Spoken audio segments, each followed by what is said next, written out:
Bismillahirrahmanirrahim. Alhamdulillah. Wassalatu wassalamu ala rasulillah wa ala alihi wa ashabihi wa man tabi'ahum bi ihsanin ila yaumiddin.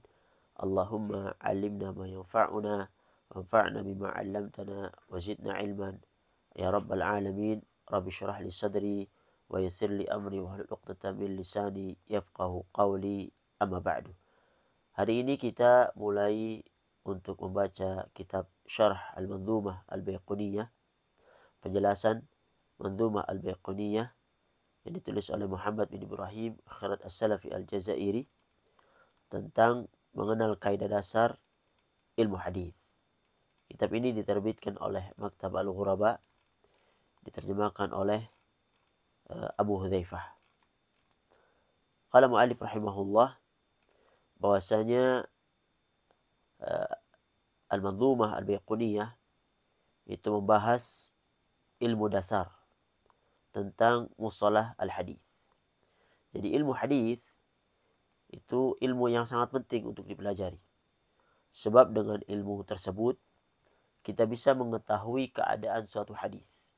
Apakah hadis itu sahih atau hasan atau dhaif yang tidak bisa digunakan sebagai pegangan. Dan Al-Quran itu lebih butuh kepada sunnah daripada sunnah kepada Al-Quran. Dan sunnah yang sahih tidak dapat diketahui kecuali dengan mengetahui hadis-hadis Rasulullah Shallallahu Alaihi Wasallam. Oleh karena itu, ilmu mustalah hadis itu berperan sangat penting dalam hal ini. Jadi Allah Subhanahu Wa Taala menjaga agama ini dengan adanya ulama ahlul hadis. Mereka adalah At-Taifah Al-Mansurah, yaitu kelompok yang senantiasa menyerukan al-haq dan akan senantiasa mendapatkan pertolongan dari Allah Subhanahu wa taala hingga datangnya hari kiamat. Para hadirin yang rahmati Allah Subhanahu wa taala, kita masuk ke muqaddimah daripada ilmu hadis. Ilmu hadis disebutkan oleh Syekh Izzuddin Ibnu Jama'ah bahwasanya ilmu hadis ilmun biqawanin yu'rafu biha ahwalu sanad wal matan. Ilmu hadis adalah ilmu tentang kaidah-kaidah dasar untuk mengetahui keadaan suatu sanad atau matan. Dan topik pembahasan ilmu hadis itu berkenaan dengan sanad dan matan sesuai dengan definisi yang ada di atas. Sedang tujuan untuk mempelajari ilmu hadis untuk mengetahui hadis-hadis yang sahih dari yang tidak sahih. Kemudian penjelasan tentang sanad atau isnad. Jadi as-sanad atau isnad huwa silsilatur ruwah al-musilah ila al-matan. Jadi sanad atau isnad yaitu silsilah atau mata rantai perawi yang menghubungkan kepada suatu matan. Apa itu matan? Matan adalah huwa mantaha ilaihi sanatu minal kalam. Matan adalah ucapan atau kalimat yang berhenti padanya sebuah sanad atau sebuah sanad. Ya. Contoh, kita masuk ke contoh untuk lebih jelasnya. Contoh sanad dan matan. Hadis diriwayatkan oleh Imam Bukhari. Qala Imam Bukhari rahimahullahu ta'ala. Berkata Imam Bukhari rahimahullahu ta'ala. Haddathana al-Humaydi Abdullah bin Zubair. Qal haddathana Sufyan. Qal haddathana Yahya bin Sa'id al-Ansari. Qal akhbarani Muhammad bin Ibrahim at-Taymi. أنه سمع القمة بن وقاص الليثي يقول سمعت عمر بن الخطاب رضي الله عنه على المنبر قال سمعت رسول الله صلى الله عليه وسلم يقول إنما الأعمال بالنيات وإنما لكل امرئ ما نوى فمن كانت هجرته إلى الدنيا يصيبها أو إلى امرأة ينكحها فهجرته إلى ما هاجر إليه. Sanad dari hadis ini, mana itu sanad? Yaitu perkataannya Al-Imam Bukhari. Ya. Ketika beliau menyebutkan haddatsana Humaydi Abdullah bin Zubair.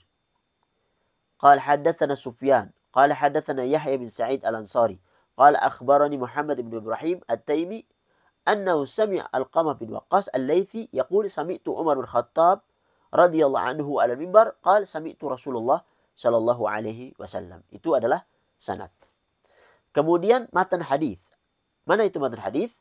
Yaitu sabda beliau sallallahu alaihi wasallam, "Innamal a'malu binniyat." Ini dia. "Wa innamal likulli imri'in ma nawa, faman kanat hijratuhu ila dunya yusibuha aw ila imra'atin yankihuha fa hijratuhu ila ma hajara ilaih." Itulah matan hadis. Kemudian perawi hadis. Perawi hadis dimulai dari Al-Humaidi tadi, ya. Abdullah bin Zubair, kemudian Sufyan, kemudian Yahya bin Sa'id, ya.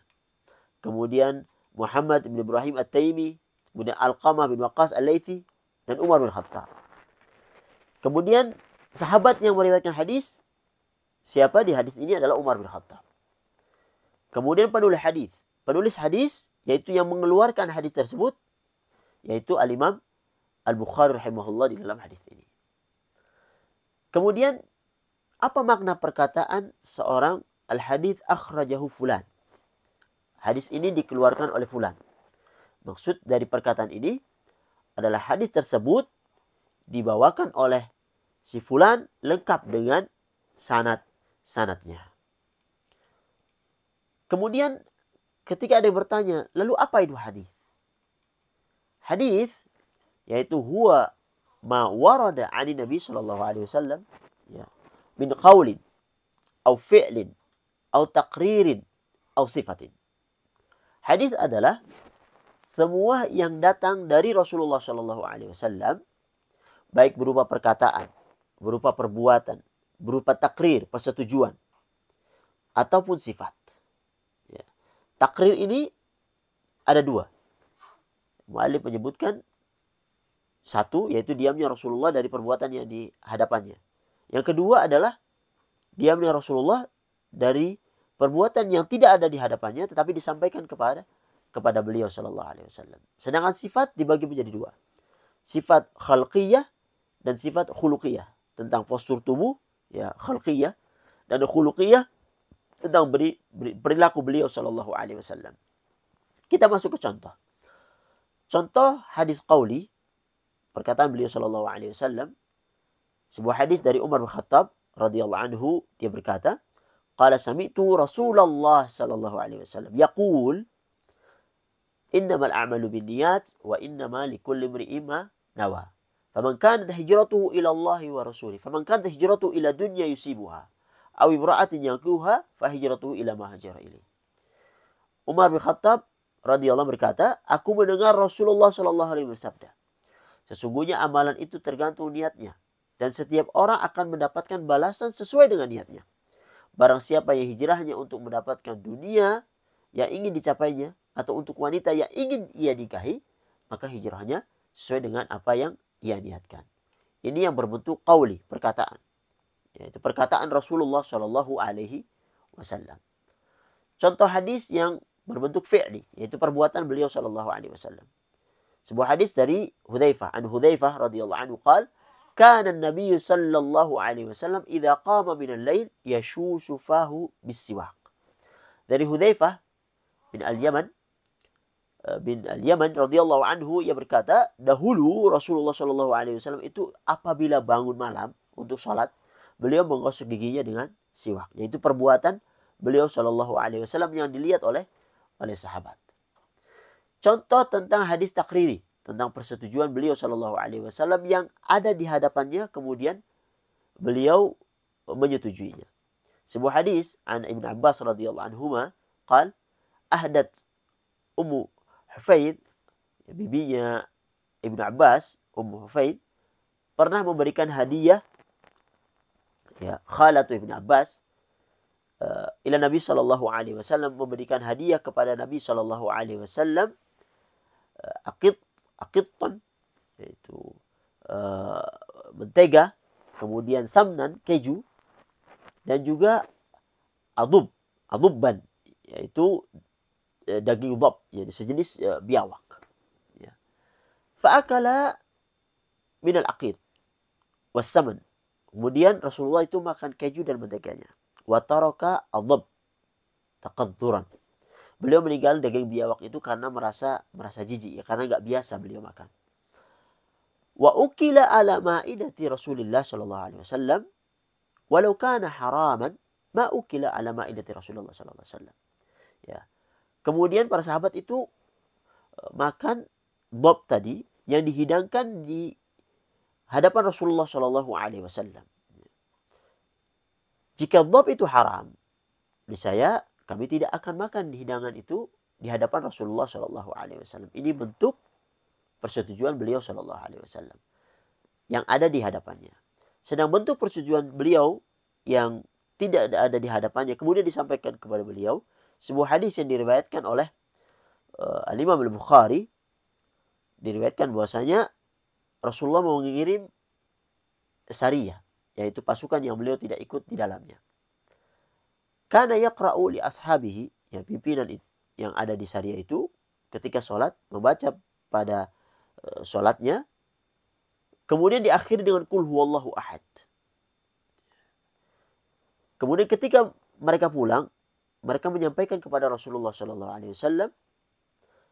Kemudian beliau menyebutkan saluhu li aisya'in yasna'u dzalik. Tanya dia, kenapa dia melakukan itu? Kemudian ketika ditanya, dia menjawab, li'annaha sifatur rahman wa ana uhibbu an aqra biha. Karena di dalam surat Al-Ikhlas itu ada sifat Rahman, Allah Subhanahu wa taala, dan dia suka untuk membacanya. Kemudian Nabi menyebutkan, akhbiruhu annallaha yuhibbu. Akhbiruhu annallaha yuhibbu. Sampaikan kepada dia bahwasanya Allah Subhanahu wa taala mencintainya. Ini bentuk takrir persetujuan beliau terhadap perbuatan yang tidak dilakukan di hadapan beliau tetapi disampaikan kepada beliau. Kemudian contoh hadis yang wasfi, sifat beliau, sifat khuluqiyah, sifat khalqiyah, sifat lahiriah. Sebuah hadis yang disebutkan dari Abi Ishaq, qal sami'tu al-Barra yaqul kana Rasulullah sallallahu alaihi wasallam ahsanan nasi wajhan wa ahsanuhu khalqan laysa bil-tawil al-ba'in wala bil-qasir. Dari Abi Ishaq, dia berkata, aku mendengar Al-Barra radhiyallahu anhu mengatakan Rasulullah itu adalah orang yang paling tampan wajahnya, paling bagus postur tubuhnya, tidak tinggi sekali, jangkung, dan juga tidak terlalu pendek. Nah, ini ya contoh wasfi yang bersifat sifat lahiriah. Kemudian contoh wasfi yang bersifat khuluqiyah, akhlak beliau, sifat batiniah, perilaku beliau. Dari Anas bin Malik radhiyallahu anhu qala kana Rasulullah sallallahu alaihi wasallam ahsanan nasi khuluqan. Dari Anas bin Malik dia berkata, Rasulullah adalah orang yang paling baik akhlaknya. Ya. Anas menyebutkan qala khadamtu Rasulullah sallallahu alaihi wasallam tis'a sinin. Aku mengabdi kepada Rasulullah selama 9 tahun. Fama a'lamuhu qala liqat lima fa'alta kadza wa kadza wala 'aba 'alayya syai'an qattun. Subhanallah. Aku tidak pernah mendengar dari beliau sallallahu alaihi wasallam beliau mengatakan kepadaku, kenapa kamu melakukan seperti ini atau seperti ini. Beliau juga tidak pernah mencelaku sedikit pun. Subhanallah. Ini akhlak beliau sallallahu alaihi wasallam. Para hadirin yang rahmatullah subhanahu wa ta'ala, apa perbedaan antara hadis? Ya, kita pernah mendengar hadis, kemudian athar, kemudian khabar. Jadi hadis itu khusus digunakan untuk segala sesuatu yang disandarkan kepada Rasulullah SAW. Kemudian istilah al-athar itu digunakan untuk segala sesuatu yang disandarkan kepada selain beliau SAW. Baik kepada sahabat, baik kepada tabi'in, atau kepada orang-orang yang sesudah mereka. Kadang ya, athar juga digunakan untuk khabar yang disandarkan kepada Rasulullah SAW. Namun dia dengan takhid, dengan catatan. Contohnya seperti perkataan dan di dalam athar dari Rasulullah SAW. Ya. Jadi ada catatan di sana, ada takhid. Adapun kalau disebutkan secara mutlak, ya, tentang athar ini berarti segala sesuatu yang disandarkan kepada selain Rasulullah, baik dari sahabat ataupun orang-orang yang setelah mereka. Contoh athar yaitu perkataan Hasan Al-Basri rahimahullah tentang hukum salat di belakang ahlu bidah. Beliau menyebutkan, "Shalli wa alaihi bid'atuh." Salatlah di belakangnya dan tanggungan dia bid'ah yang ia kerjakan. Kemudian khabar. Apa itu khabar? Khabar itu lebih umum, ya. Dia mencakup hadis dan juga asar. Ya. Ya, nanti kita akan masuk setelah ini insyaallah kepada matan Mandhumah Al-Baiquniyah yang diawali dengan hadis yang dilihat dari segi diterima atau tidaknya. Yang mana ia terbagi menjadi 3, hadis sahih, hadis hasan, dan juga hadis dhaif. Inilah muqaddimah ilmu hadis yang insyaallah akan kita lanjutkan tentang syarah dari Mandhumah Al-Baiquniyah ke depannya insyaallah. Hadza wa sallallahu ala Muhammad wa ala alihi wa sahbihi ajma'in.